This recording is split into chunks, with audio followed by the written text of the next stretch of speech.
जरा ध्यान से समझें।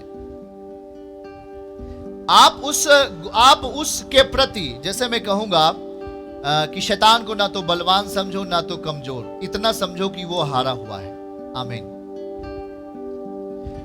ना उसे बलवान समझो शैतान को, ना तो कमजोर समझो, इतना समझो कि शैतान हारा हुआ है। इसलिए यहां पे लिखा है चौकस रहो कि कहीं गिर ना पड़ो। मेरे प्रियो, आपको हर वक्त हर पल आपको चौकस रहने की जरूरत है। आप एक देह होना चाहते हैं, आप एक आत्मा बनना चाहते हैं, तो कैसे? जरा ध्यान से समझिए। अब हम आपको पढ़ाना चाहते हैं भजन संहिता उसका 27वां अध्याय। आइए हमारे साथ भजन संहिता उसका 27वां अध्याय खोलें। उसमें प्रभु आपको क्या बताता है, जरा ध्यान से सुनिएगा। भजन संहिता उसका 27वां अध्याय हमारे साथ खोलिए। शाबाला गाराबा तेरे वे। आप जानते हैं कि हम सब क्या हैं? बाइबल क्या बताता है? भजन 27वां अध्याय 4 पद, और वहां पे एक बात लिखी गई है, एक वर मैंने यहोवा से मांगा है और उसी के यत्न में लगा रहूंगा कि मैं जीवन भर यहोवा के भवन में रहने पाऊं, जिससे यहोवा की मनोहरता पर दृष्टि लगाए रहूं और उसके मंदिर में ध्यान किया करूं। मतलब ये कि एक व्यक्ति है, जैसे कि एक पुरुष है, उसे एक स्त्री की जरूरत है। आदम है तो उसे एक हवा की आवश्यकता हुई।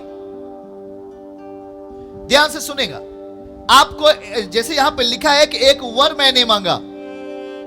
जब एक वर हम मांगते हैं, इसका मतलब ध्यान से सुने कि जैसे कि मसीह हमारा दूल्हा है और हम एक दुल्हन है।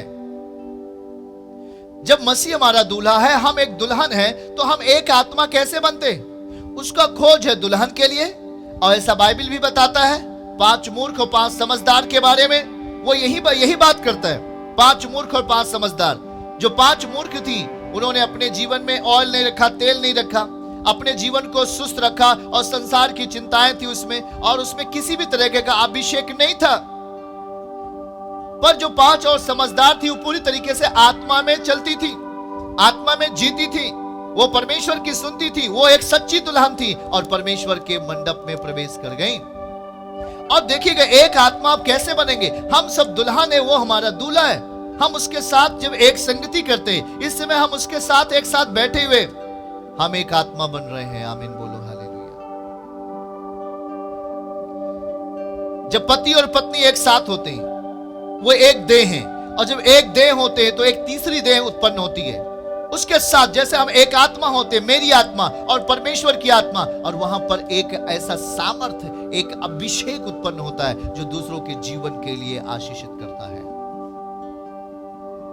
क्या आप तैयार हो उसके साथ एक आत्मा बनने के लिए? क्या आप तैयार हो उसके साथ एक आत्मा बनने के लिए? आज से अपनी देह की उस गंदी प्रक्रिया को अपने जीवन से त्यागना पड़ेगा। गुनाह को अपने जीवन से त्यागना पड़ेगा। प्रभु के लिए एक तैयारी करना पड़ेगा। दुल्हन जो होती है, वो एक तैयारी करती है उस दूल्हे के लिए जो उसके लिए आ रहा है। उसी तरीके से मेरे प्रियो, हम जब उस आत्मा के साथ एक आत्मा बनना है, तो हमें उसके साथ एक तैयारी करना पड़ेगा। और वो तैयारी क्या है? बोलिए, पहली पवित्रता की तैयारी। हाँ, बोलिए, पहले पवित्रता की तैयारी। हम जब पवित्रता में होते हैं, परमेश्वर के भय में होते हैं, उसके वचन में होते हैं, और उसके वचन का श्रृंगार हम करते हैं, तो हम उसके साथ एक आत्मा बन जाते हैं। मेरे भाई, तो तैयार करो। हम क्यों आपके सामने आते हैं बात करने के लिए? क्यों चर्च में प्रार्थनाएं चलती रहती हैं, होती हैं? क्यों आप चर्च आते हैं? और हम आपको क्यों संदेश दे रहे हैं यहां पर? इसलिए ताकि हम एक आत्मा बने रहें। जब आप उसके शिक्षाओं को अपने जीवन में लाएंगे, जब उसके आज्ञाओं को अपने जीवन में लाएंगे, तो निश्चय ही आप व्यभिचार से बचेंगे।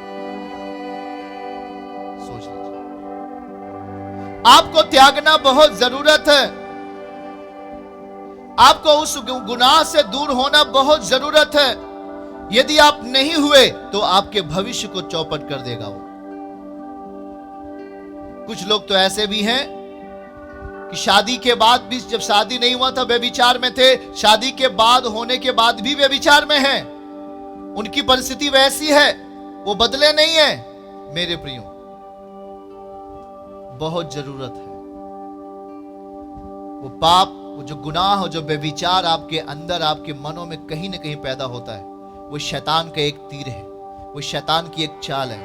हमें उससे तुरंत मन फिराना है और इससे केवल छुटकारा यीशु मसीह देगा। मेरे प्रियो, वो पवित्र परमेश्वर है, उसके संपर्क में हम आए, घुटने के बल आए और इस वचन का सहारा ले। शिक्षा ज्योति है, आज्ञा दीपक है। मेरे प्रियो, इस शिक्षाओं को जब हम अपने अंदर लेंगे, परमेश्वर की सामर्थ जो इस शिक्षा के साथ है, परमेश्वर की सामर्थ उस आज्ञा के साथ है जो हमारे अंदर आती है। हम जब आज्ञा मानते हैं तो उसकी सामर्थ्य प्रकट होती है। हम जब उसकी शिक्षाओं को अपने अंदर लेते हैं, अपने परिवारों में पूरा करते हैं, वहां सामर्थ्य प्रकट होती है और शैतान के काम खत्म होते हैं। देह की तमाम प्रक्रियाएं, गुनाह खत्म हो जाते हैं यीशु मसीह के नाम में। पड़ोसी को हाथ मिला के बोलिए, आज से हम एक आत्मा में जिएंगे। बोलिए, आज से हम एक आत्मा में जिएंगे। प्रभु के साथ एक आत्मा बनना है तो अपने गुनाह को त्यागना है और प्रेरितों से शिक्षा पाने। ध्यान से सुनना, ध्यान से सुनना। प्रेरितों से शिक्षा पाने, वो खत्म होगा। आपके अंदर की बुराई जाएगी, आपके अंदर का नशा जाएगा, आपके अंदर के गुनाह जाएंगे, पर आपको करना क्या है, यह आपको तय करना पड़ेगा, यह आपको निश्चय करना पड़ेगा। यदि आप अपने जीवन में तमाम बुरी लतों को छोड़ना चाहते हैं, गुनाह को छोड़ना चाहते हैं, तो आपको प्रेरितों से शिक्षा पाने, उसके साथ संगति रखने, उसके साथ रोटी तोड़ने और उसके साथ प्रार्थना करने में आपको सहमति देना पड़ेगा। आपके जीवन से वो सारे बुरे लत खत्म हो जाएंगे। मेरे प्रिय, ये आप सोचो, बेविचार अंदर ही अंदर मनुष्य को तोड़ता है। ऊपर से देखने में तो वो बहुत अच्छा है, लेकिन वो उसके अंदर कहीं ना कहीं बेविचार जब चला जाता है तो उसकी हर एक अचीवमेंट्स को, हर एक उपलब्धियों को वो खत्म कर देता है। और देखते ही देखते आप जरा ध्यान से सुने, अगर पिता में व्यभिचार है तो बाइबल बताती है वो उसके बच्चों में भी जाएगा। जरा ध्यान से समझिएगा, अगर पिता है वो, अगर वो व्यभिचार को त्यागा, छोड़ दिया, पश्चाताप किया, तो उसकी आने वाली जनरेशन बिल्कुल सही रहेगी। अन्यथा जरा ध्यान से, पवित्र ग्रंथ बताता है, बाइबल बताता है कि अगर व्यभिचार पिता में है तो उसका असर उनके बच्चों में होगा। आप जानते दाऊद ने क्या किया? व्यभिचार किया। दाऊद ने जब व्यभिचार किया तो उनके जीवन से वो चीजें नहीं हटी, वो पश्चाताप भी किया तब भी नहीं हटा। बाइबल बताता है कुछ पाप ऐसे हैं जिसका फल मृत्यु नहीं, लेकिन कुछ पाप ऐसे हैं जिसका फल मृत्यु है। जरा ध्यान से सुने, कुछ पाप ऐसे हैं जिसका फल मृत्यु नहीं है, पर कुछ पाप ऐसे जिसका फल मृत्यु है। जब पाप किया दाऊद ने तो उसका बेटा मर गया। जरा ध्यान से सुनिएगा, वहां पर कोई रियायत नहीं। और सुनो, उसने कैसे पाप किया? दूसरे के पत्नी को अपना पति बनाया और उसके पति को भी मार दिया। घोर पाप जिसे बोलते। और परमेश्वर ने क्या किया? उसके घर से मौत को भेजा और उसका बेटा भी मर गया, दाऊद का बेटा भी मर गया। मेरे प्रियो, और यह प्रक्रिया यहीं पे थमा नहीं, यह प्रक्रिया उनके बच्चों में चला गया, दाऊद के परिवारों में चला गया। व्यभिचार की प्रक्रिया मेरे प्रियो, और तोड़ फोड़ हो गई, लाठियां चलने शुरू हो गई। बाइबल बताता है दाऊद के घरानों में तलवारें चलने लगी। किस कारण से? व्यभिचार के कारण से। इसका मतलब व्यभिचार एक बड़ा पाप है, मृत्यु इसके द्वारा आ जाती है। पर मैंने बताया कुछ पाप ऐसे हैं जिसका फल मृत्यु नहीं है। शायद छोटा मोटा आपसे कुछ गुनाह हो जाते हैं तो आप उसको पश्चाताप करें, पर देखिएगा जब गुनाह आता है, जब व्यभिचार आता है, तो क्या लेके आया दाऊद के जीवन में? मृत्यु लेके आया। जब दाऊद पाप किया, दूसरे के पति को अपना पत्नी बनाया और उसके पति को भी मार दिया धोखे से, तो उसके जीवन में मृत्यु आ गई और वो पाप का जो असर था उसके कई पीढ़ियों तक बना रहा। सावधान मेरे प्रियो, सावधान। शिक्षाओं को जरा ध्यान से सुनना है। आज प्रभु के सामने पश्चाताप करना है। यदि आपने अपने मन में कहीं भी किसी के प्रति, अपनी पत्नी को छोड़कर दूसरे स्त्री को आपने अपने अंदर किसी तरीके का सोच रखा है, बुरा, वो व्यभिचार है। कोई भाई है, अगर किसी स्त्री को अपने अंदर सोच के रखा है, वो पाप है, वो व्यभिचार है, वो मृत्यु को ला सकता है। कोई जवान भाई है, कोई जवान बहन है, किसी के प्रति अगर गलत सोच रखा है तो वहां मृत्यु आ सकती है। जरा ध्यान से समझिएगा। हमें त्यागना पड़ेगा इन पापों को, क्योंकि आप दुनिया में देख रहे हैं, आप व्यभिचार के वास्ते लोग सुसाइड करते, मर जाते, ट्रेन के नीचे आ जाते। क्या है ये? पाप ने उन्हें मृत्यु के हाथ में दे दिया, मृत्यु उनके जीवन में आ गई। सावधान! आज यदि हम प्रभु के साथ एक मन होना चाहते हैं तो जैसा नीति वचन कहता है, शिक्षा ज्योत, आज्ञा दीपक है, सिखाने वालों की डांट जीवन का मार्ग है। यदि आज आप हमारी बात को सुन रहे हैं मेरे भाई बहनों, तो परमेश्वर आपके भविष्य को सुंदर बनाने जा रहा है यीशु मसीह के नाम में। जरा ध्यान से सुने। अद्भुत! एक बहुत धनी आदमी अगर व्यभिचार करता है, एक बहुत धनी आदमी जिसके जीवन में गुनाह है, पाप है, तो देर नहीं लगेगी आपकी आंखों के सामने कंगाल बनने में, उसे नाश होने में देर नहीं लगेगी। मेरे प्रियो, जरा ध्यान से समझे। एक बुद्धिमान व्यक्ति अगर गुनाह करता है, पाप करता है, व्यभिचार करता है, तो निश्चय ही वो बुद्धिमान व्यक्ति तो है, दिमाग उसके अंदर ज्ञान तो है, पर वो ज्ञान उसे बचा नहीं पाएगा, क्योंकि व्यभिचार उसके जीवन को खत्म करके उसे बहुत दूर किनारे पे छोड़ देगा, जहां पर उसे कोई पानी भी नहीं मिलेगा। इस नीति वचन की किताब को एक बार मैं फिर से पढ़कर आपके लिए दुआ करूंगा मेरे प्रियो। और वहां पर लिखा गया है और क्या क्या हो सकता है। नीति वचन उसका 6वां अध्याय और 29वीं आयत। नीति वचन 6वां अध्याय 29वीं आयत। जो पराई स्त्री के पास जाता है उसकी दशा ऐसी है, वरन जो कोई उसको छुएगा वो दंड से ना बचेगा। जरा ध्यान से समझिएगा। दाऊद दंड से नहीं बचा, दंड उसके ऊपर आ गया, क्योंकि उसने पराई स्त्री को अपने जीवन में लेके आया। ध्यान से सुनो मेरे प्रिय। जहां पर माता पिता, आज बहुत सारे भाई लोग अपनी मर्जी से कर लेते हैं, वो गलत डिसीजन लेते हैं। माता पिता अगर सही बोलते फिर भी वो गलत निर्णय अपने जीवन में लेते हैं और गलत तरीके से रिश्ते को बनाते। उनके जीवन में दंड आएगा, पक्का मान के चलो। उनका वैवाहिक जीवन सफल नहीं होता है। आप देख लो, आजू बाजू में बहुत सारे भाई बहन लोग जिन्होंने अपनी मर्जी से किया है, आज वो टुकड़ों का भिखारी हो गया है। बाइबल बताता है जो स्त्री के पास, जो पराई स्त्री के पास जाता है उसकी दशा ऐसी है, वरन जो उसको छुएगा वह दंड से ना बचेगा। मेरे प्रियो जरा ध्यान से सुने। और क्या 32वीं आयत, उसी में 32वीं आयत। परंतु जो पर स्त्री गमन करता है, जो पर स्त्री गमन करता है वो निर्बुद्धि है, और जो अपने प्राणों को नष्ट करना चाहता है वो ऐसा ही करता है। आप अपने प्राणों को नष्ट करना चाहते हैं, इसलिए आप व्यभिचार में पड़े। व्यभिचार करेंगे तो आपके प्राण क्या होंगे? नष्ट हो जाएंगे। मतलब इस पाप के द्वारा मृत्यु आती है, मौत आती है। जरा ध्यान से सुन लीजिएगा। सावधान! परमेश्वर के साथ अगर आप संगति करेंगे तो कोई भी पाप नहीं आएगा आपके निकट। परमेश्वर के सहमति पे चलेंगे, यीशु के वचनों को अपने जीवन में पूरा करेंगे, तो यीशु का वचन आपको बल देगा, यीशु का वचन आपको शक्ति देगा, जिससे कि पाप आपसे बहुत दूर रहेगा। हालेलुया। मेरे प्रियो, आपको सावधान होना पड़ेगा, आपको सावधान होना पड़ेगा, सावधान होना पड़ेगा। जानते हैं, ये एक समुद्र के समान है, एक अथाह कुंड के समान है, और लिखा है कि उसका घर, नीति वचन 7वां अध्याय 27 पद, नीति वचन 7वां अध्याय 27वीं आयत, लिखा है उसका घर। किसका घर? बोलिए किसका घर? जिस घर में व्यभिचार होता है, जो स्त्री व्यभिचार करती है, उसका घर अधोलोक का मार्ग है। बाप रे, अधोलोक का मार्ग है, और वह मृत्यु के घर में पहुंचाता है। सावधान! पड़ोसी को हाथ मिला के बोलिए सावधान, व्यभिचार से बचना है।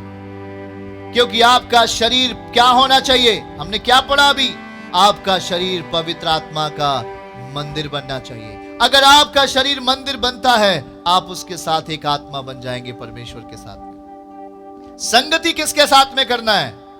अगर आप व्यभिचार के साथ संगति करेंगे तो आपका घर, आपको सीधा मृत्यु आएगी आपके घर में। यह बाइबल बताती है मेरे प्रियो, उसका घर अधोलोक का मार्ग है और वह मृत्यु के घर में पहुंचाता है। जरा ध्यान से समझिएगा।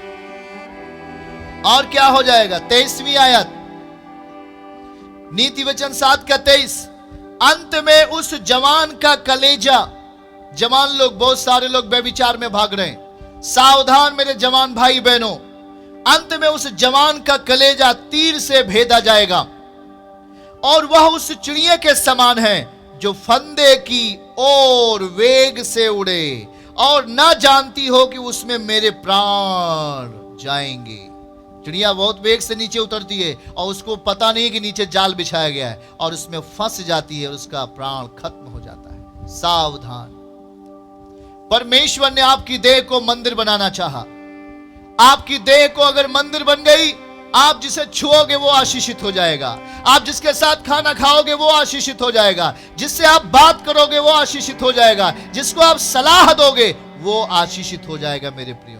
पर एक पापी आदमी, एक व्यभिचार करता हुआ व्यक्ति, एक गुनाह करने वाला व्यक्ति, जब आप उससे सलाह लेते हैं, जब आप उससे अपना काम करवाते हैं, तो ध्यान से सुनो, आप अछूते नहीं हो। उसके पाप का असर उसके कामों में दिखाई देगा, उसके पाप का प्रभाव आपके परिवारों में दिखना शुरू हो जाएगा। इसलिए इस बात को ध्यान से सुने। आज यदि आप अपने जीवन को परमेश्वर के साथ एक आत्मा बनाना चाहते हैं तो परमेश्वर के साथ संगति करें और परमेश्वर की सुने। बहुत सारे लोगों के बीच में झगड़े होते हैं, लड़ाइयां होती हैं, तो अपने न्याय करने के लिए किसी ऐसे व्यक्ति को लेके आते जो दारू पीने वाला है, किसी ऐसे व्यक्ति के पास जाते हैं जो बहुत गुंडा है, किसी ऐसे व्यक्ति के पास जाते हैं जो व्यभिचार करने वाला है। आप उससे न्याय की आशा रखते हो? उसके शब्दों में कौन सी सामर्थ्य है? वो कैसा न्याय करेगा? कभी आपका न्याय नहीं कर सकता है वो मेरे प्रियो, क्योंकि उसके शब्दों में जीवन नहीं है, उसके शब्दों में पाप है। वो जब न्याय करेगा तो पाप के जैसा न्याय हो जाएगा, उल्टा न्याय हो जाएगा।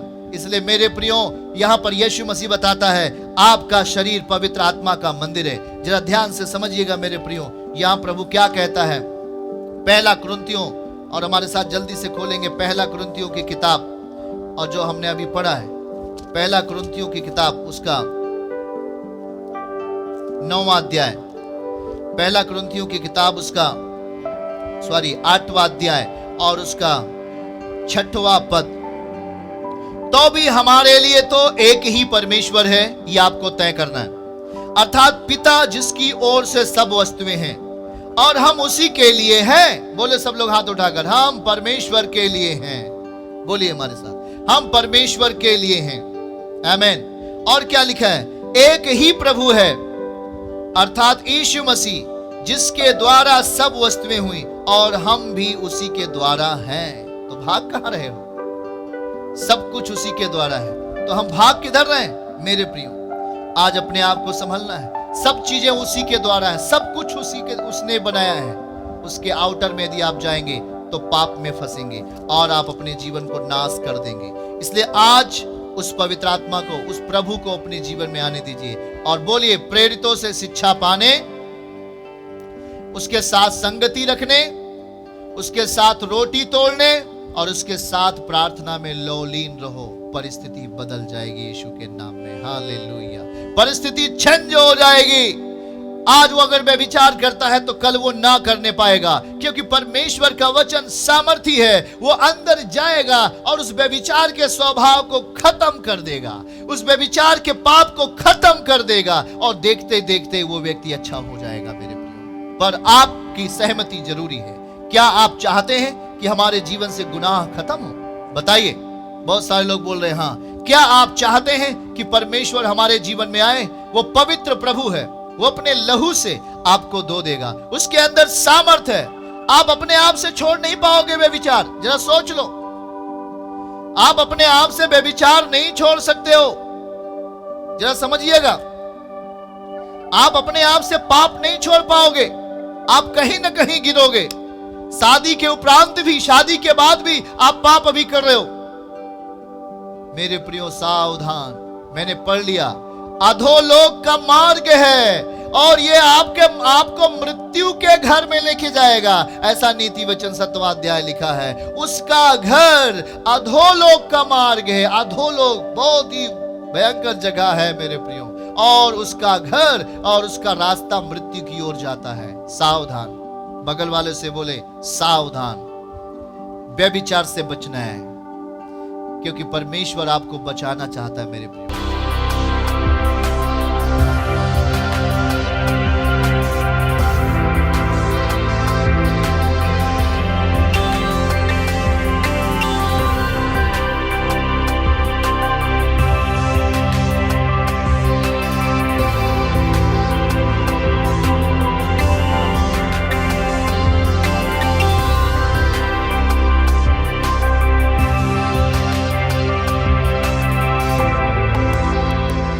यीशु आश्रम मिनिस्ट्रीज की हर लेटेस्ट अपडेट को पाने के लिए हमारे YouTube चैनल को सब्सक्राइब करें और नोटिफिकेशन पाने के लिए बेल आइकन को जरूर दबाएं।